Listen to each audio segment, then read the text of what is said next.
evening. I'm Ari Melber, and I'm joining you live tonight with 2 hours of special extended coverage right now of the fallout and the future, all implicated by this brand new redacted Mueller report. We have new developments that are coming out and breaking today, this evening, on what is, of course, a holiday weekend. I can also tell you in moments I'll be joined by some phenomenal guests we've booked especially for this special.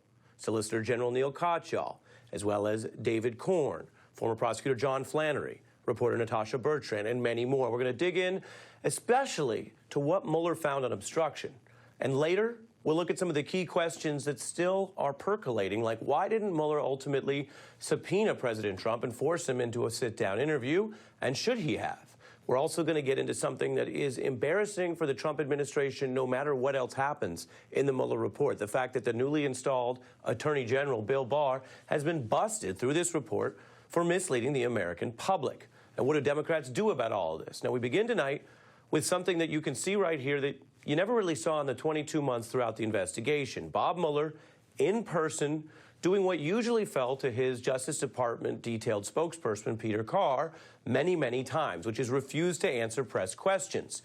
And many people might want Bob Mueller to be able to enjoy Easter Sunday like anyone else, but as a still-serving public official, this was what happened today when he left Easter services in Washington. Sir, could I ask you a couple of questions? Will you testify before Congress, sir? No comment. Are you sure about that, sir? Sure. Well, if he were anybody but the president, would Mr. Trump be indicted, sir? Now that you finished the, sir, why didn't you make a recommendation to Congress one way or the other, sir?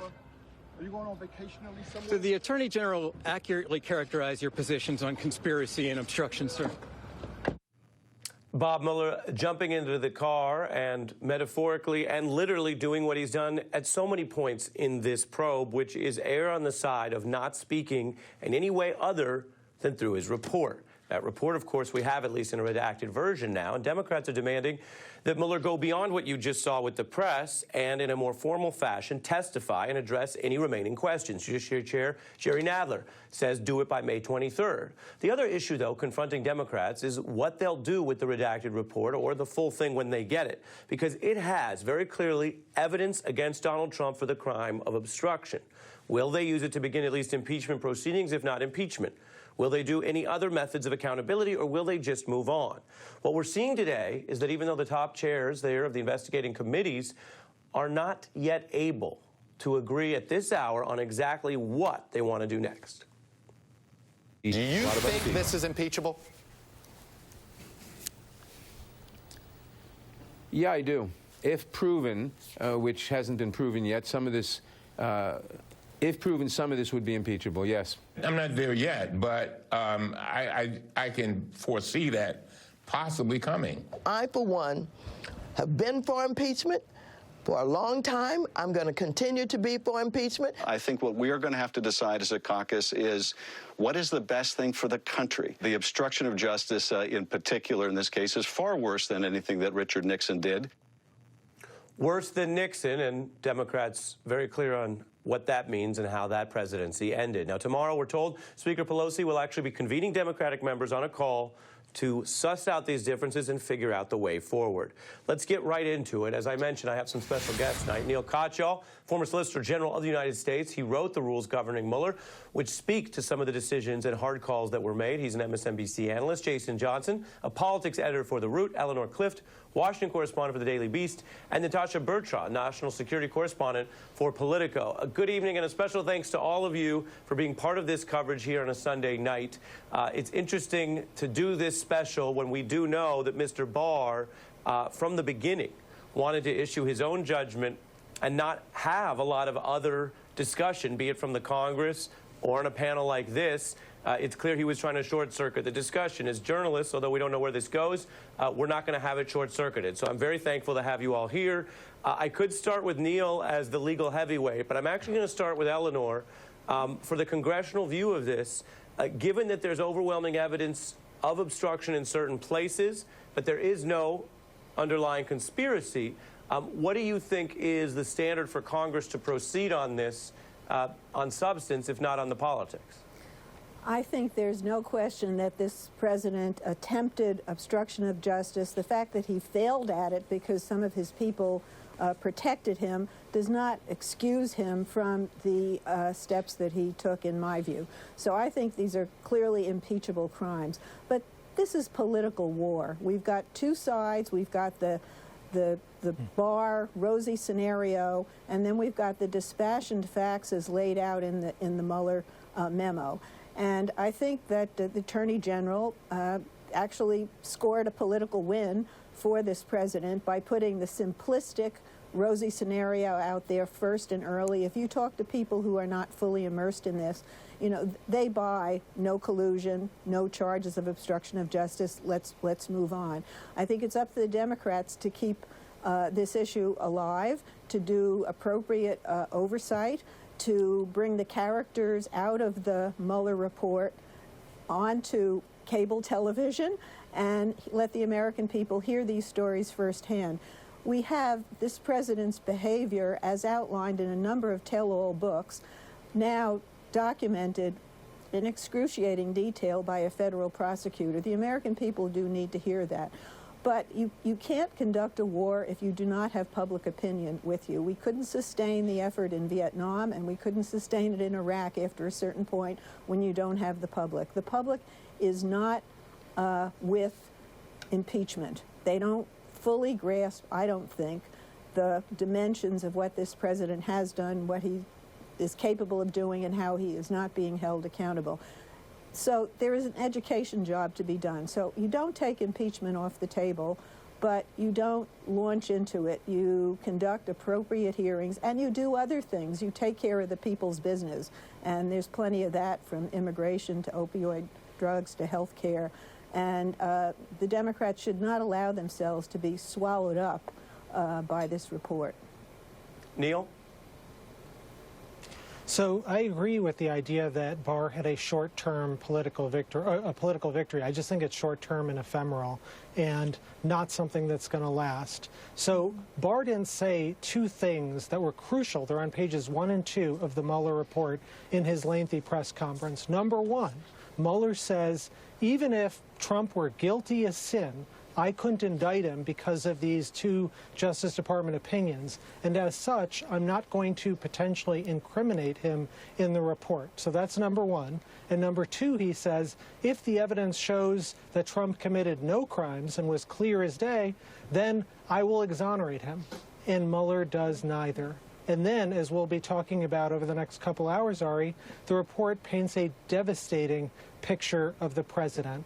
And I've heard Eleanor and people like that say the public isn't behind this or something, but that's because I think of this Barr pre-spin press conference and his 4-page memo earlier. Now the public has this long report before it, and I think Mueller bet on the public. He bet on the faith of the public that they'll read this report, they'll look at it, they'll look through these devastating details about what the president has done. And the president has gotten away with a lot of stuff for the last 2 years, from Charlottesville to taxes to trade and lying and all that. This is of a totally different magnitude. Here you've got people, witnesses, including the president's staunch allies, like his White House counsel, Don McGahn, implicating the president in the commission of crimes. It's going to be much harder for him to dismiss, and I think there's only one course of action for the Congress to take ultimately, and it's going to be to impeach this president. And that's a lot coming from you as a establishment legal voice. I mean, you're not saying that from the hinterlands or from the outside. You've served at the highest levels of a careful administration. I mean, Jason, to that point, go ahead, Neal. I was just going to say, I mean, if, you know, the report and the devastating details in it are so strong that if you don't impeach and don't launch an investigation over this, I don't know what it's for at the end of the day. Nixon wasn't even close to what this report says.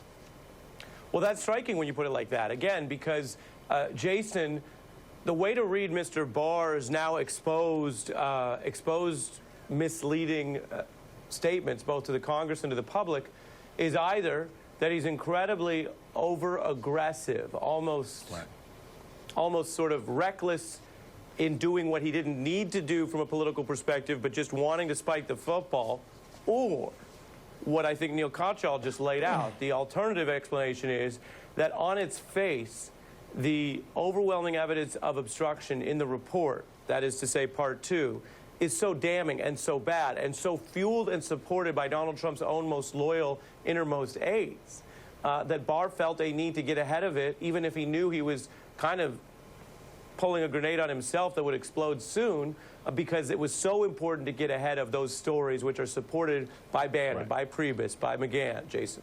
Right. All right, look, Barr was going to jump on the grenade and supposedly take it so that the shrapnel wouldn't hit everybody else in the administration, but it didn't work. If you look at any and every single poll, the Mueller report has not, and this is where the political and the constitutional responsibilities really come into play. The Mueller report hasn't changed anybody's mind. There's nobody out there who was swayed or convinced one way or another by anything that Barr said. I have to interject just to say, we can't even have that assessment for weeks. I don't think we can say on a 400-page report going into, as I've noted, Passover, Easter, and the rest, if what we mean is people's reactions to the smoke coming off the Mueller report, sure. But I'm old-fashioned enough, I guess I wouldn't even have this job if I wasn't, I'm old-fashioned enough to think that the point is that over time, as people read, listen, and engage the content, that in 2 weeks, they might be informed more by the report and the facts and not the smoke around it, Jason. Well, but Ari, I think when we're talking about, as sort of Eleanor mentioned before, the non-immersed public, because some of this is about sort of responding to public desire, public concerns, or the sort of politics of it, the non-involved public primarily feels the way they feel about President Donald Trump and whether or not he's a corrupt or irresponsible person regardless. This is the point where it's up to Congress to make a determination as to whether or not what he did was bad enough. And here's where I think this is really important going forward with what we've learned, regardless of what Barr did, regardless of what Kellyanne Conway says, regardless of what Sarah Huckabee Sanders says.